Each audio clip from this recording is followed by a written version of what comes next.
Before we get started, I have a quick favor. I've been self-funding the Finding Genius podcast for 5 years now. I've done over 3,000 episodes. And as you can see on YouTube, we're up over 1 million views on the channel, which is fantastic. The next thing I really want to push on is to get up to 10,000 subscribers. Because once we do, we'll be able to put a donate button and we'll be able to solicit donations to help keep the podcast running and to also get the Finding Genius Foundation moving along. We have a big project studying anxiety, depression, and PTSD and working on a product to help people overcome these problems because I've seen them explode recently after the last 2 years of the whole virus situation. So if you would, please subscribe to the podcast. That would help us tremendously. Give us a thumbs up and check in the description for Buy Me a Coffee. It's about $5. If you could buy me a coffee, I'd really appreciate it. It would help keep the channel going, and I love coffee. Thank you. Forget frequently asked questions, common sense, common knowledge, or Google. How about advice from a real genius? 95% of people in any profession are good enough to be qualified and licensed. 5% go above and beyond. They become very good at what they do, but only 0.1% are real geniuses. Richard Jacobs has made it his life's mission to find them for you. He hunts down and interviews geniuses in every field: sleep science, cancer, stem cells, ketogenic diets, and more. Here come the geniuses. This is the Finding Genius Podcast with Richard Jacobs. Hello, this is Richard Jacobs with the Finding Genius Podcast, now part of the Finding Genius Foundation. Let's see if I can get her name right. Milica. Velimirovic. Yeah, we're going to talk about the environmental risks of nanomaterials, including nanoplastics and indoor airborne microplastics and nanoplastics. So, Melissa, thank you for coming. I appreciate it. Thank you, Richard, a lot. For me, I don't know where to start with because a lot of people already know a lot about the plastic waste, about the single-use plastic. But I think most of people is not aware that there is also another part of the plastic story, which is the nanoplastics. And these are like the particles from 1 nanometer to 1,000 nanometers.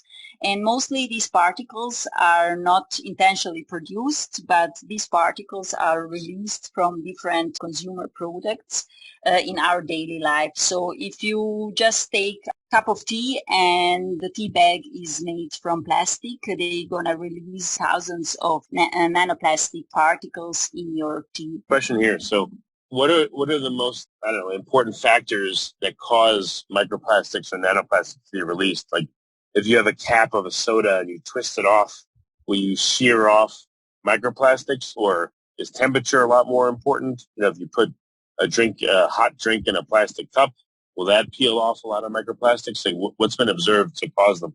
Yes, you are right. So mostly like the temperature will play a role because in that case the particles can be dissolved and then precipitated. And then during the precipitation we are forming, based on the different polymers, we are forming different particle sizes. Of course, if you just open the bottle, it can be like just due to the twisting, the mechanical degradation. And in that case, in most cases you will see the microplastics. Of course, also if you have water and soda, it will also depend on the conditions of your beverage. So in certain cases, certain beverages, depending on their pH, can release less or more nanoplastics from, like the food packaging material.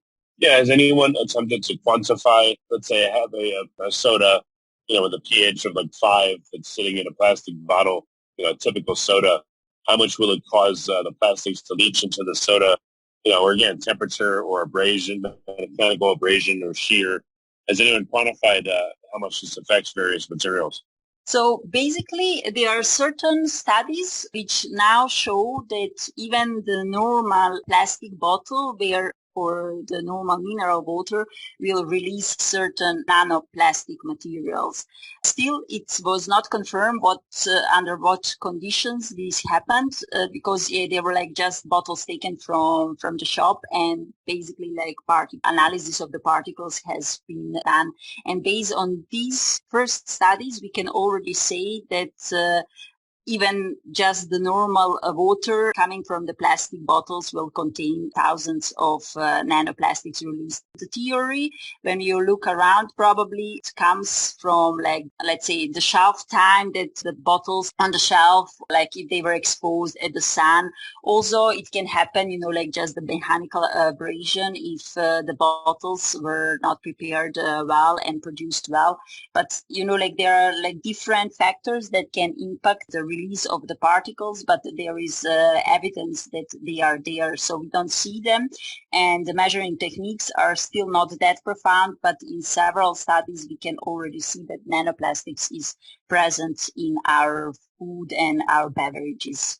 So I've spoken to a lot of people about microplastics, but very few about nanoplastics. Do you focus literally on nanoplastics or microplastics too? And what is different about micro versus nano besides the size? What's different about the shape or the properties, etc.?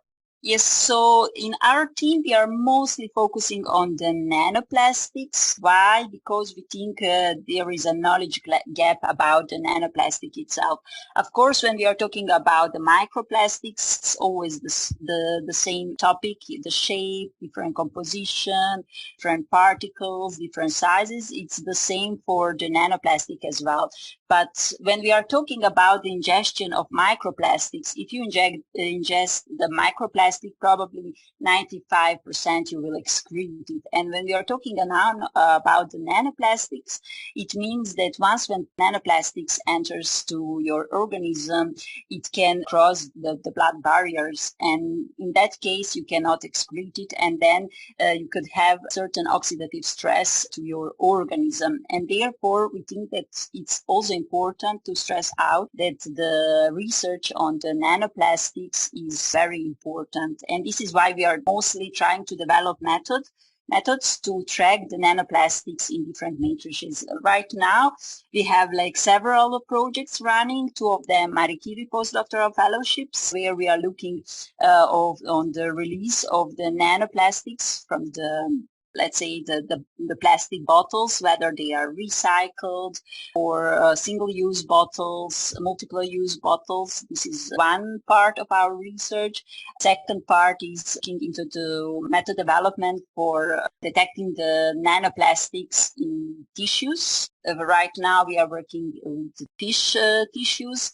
And we have also a PhD student who is really working on the release of the nanoplastic particles from different consumer products. When we are talking about different consumer products, yes, of course, everyone wants to know what we drink, because in that case you are sure that you're gonna ingest particles in your organisms. But inhalation is also one important factor how the nanoparticles can enter to our body.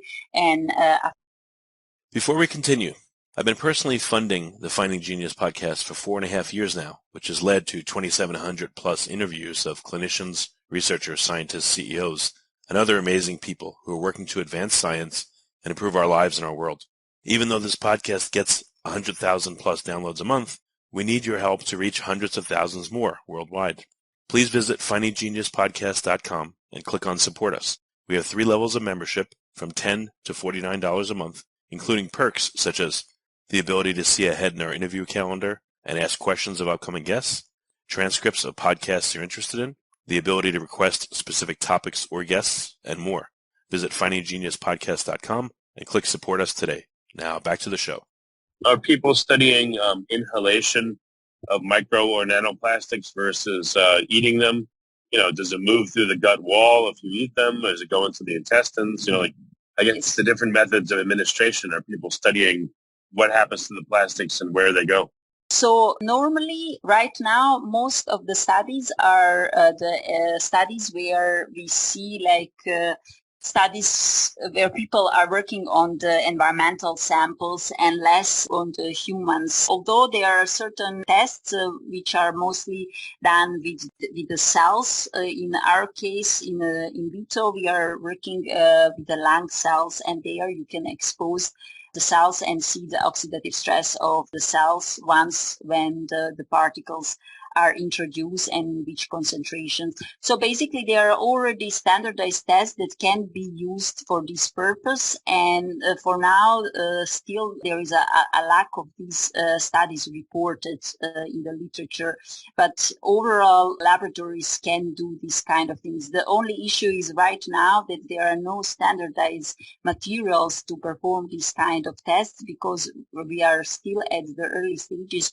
of knowing which materials and how will release the nanoplastics. And once when we know these are the materials which are releasing the particles, and these are the concentrations of particles that humans can be exposed, then this type of studies can be properly done. For now, this is then just the overestimation of the estimation based on the certain concentrations that are applied for the single cells, for instance. Well, you mentioned standardized tests. What are these tests and what do they show? So normally this is not my area of the research, because for me the most important is to develop the standardized materials to detect the particles once when these kind of tests are performed. But there are different guidelines, especially in the Europe, like OECD guidelines, ISO guidelines, which are bringing us to the certain ecotoxicology tests that can be performed. But this is not my expertise. My expertise is mostly to look into the particles, basically how they are released from that materials. And for that also, there are no standardized methods yet. So the first standardized methods for the microplastics analysis, we hope will be released next year. But for the nanoplastics, we are still at the beginning, so we don't have the standard methods to analyze. Have you used electron microscopy to look at the nanoplastics? And what kind of shapes are you seeing, or morphologies, or yes, what do you observe about them? Yes, yeah. For me, this is a bit a hypothetical question, because people are always talking about the microscopy. So basically, when you look to the electron microscopy, you could, of course, see different shapes, but you cannot differentiate from which polymer particles come. And basically, in that perspective, other two techniques are used, and this is micro FTIR and micro Raman, where then you can also distinguish the particle composition, like the polymer composition. But it's very interesting that you asked me this question, because I'm really discussing a lot about also techniques for, in general, nanoparticle analysis. And people only trust to do electron microscopy because they see how particles look and what is the size. But there is, a plenty of different techniques that can be used to analyze, for instance, nanoparticles. But somehow we always end with this question: how do you see them? Do you verify them on the microscope? Do you trust your analytical method? So it's very interesting, this question that you asked me. But I can tell you, yes, we did do also the electron microscopy. It's very hard to analyze these kind of particles under the microscope. But still, the ones that we see, they can be different shape, they can be different size. That's all what we expect, and that is actually very normal. What about functional groups on the plastic, or because of the morphology of the plastic, do you get very high electric fields? Because, you may have a very sharp, let's say, corner, or, a sharp edge to it, and maybe there's a very high, again, electric field because of the morphology of the plastic, the way the atoms are arranged. Do you see any of that? So basically, it's the surface charge that will play a role. And once when the plastic particles are in the nano size range, of course, they will have different surface charge. And this different surface charge will bring different properties of nanoparticles. And basically, in that case, once when they are in the environment, or they are, in our beverage or in our our food. They can also, the ones who are attracting or absorbing or interacting with other, contaminants in the environment, for instance, or they can have like eco corona around them. So indeed, yeah, they have also like different surface properties, and depending on these surface properties, they will attract, in most cases, other contaminants on their surface. Yeah, there are already studies showing that particles can absorb the biocorona, that they can absorb different metals on the surface, that they can also absorb different organic contaminants. So yeah, their surface is very active, especially ones when they are very small. In that case, they can attract a lot of different contaminants with them as well. So this is something what is very interesting and definitely worth of investigating more. But what's the goals of your research? What are you trying to answer and figure out? So for us, is mostly to help the environmental scientists to understand processes which are ongoing. So main goal of my research is like to put the analytical techniques and to move them further for the environmental scientists, that they can understand the processes which are ongoing in the environment regarding the nanoplastics, but also other scientists like food scientists to know like if there are certain release of particles from the food contact materials, from the packaging. So the main goal of my research is really like to develop analytical methods that can help other scientists to answer their questions they have regarding the nanoplastics and their behavior, whether in the environment or in ones when they are ingested or inhaled. Well, what do you mean by better understand them? What does that mean? So what information are we able to give? So basically, for just an example of exposure studies, so you can perform the exposure studies with certain nanoplastics materials, but then you don't know how much of your you don't know like how much of your particles was ingested or excreted. So these are all the things that scientists want to know, and then by the analytical methods, we can help them to understand, okay, this is like the exposure level that was certain organisms or cells were exposed, and then they know, okay, this is exactly like what we expected in terms of the response of the certain organism or the cell. And also we could track if for instance particles are relocated, for instance, from soil to the plants. So there are different questions that can be asked by scientists regarding their hypotheses, and for us it's like to help them to find an analytical solution to solve these questions. So they could see like there is certain response on the, for instance, plants, on the nanoplastics, but they still need the analytics to understand like where this, from where this exposure comes from, how the particles are relocated through the plant, and this kind of things that the analytics is very important. So, okay, what have you found out so far by looking at the nanoplastics? Like what unexpected things have you learned about them so far? And let's say their interaction with cells. What have you learned? Okay, so you're now, I will have to definitely forward you to one of my colleagues who is an expert in the cell exposure test.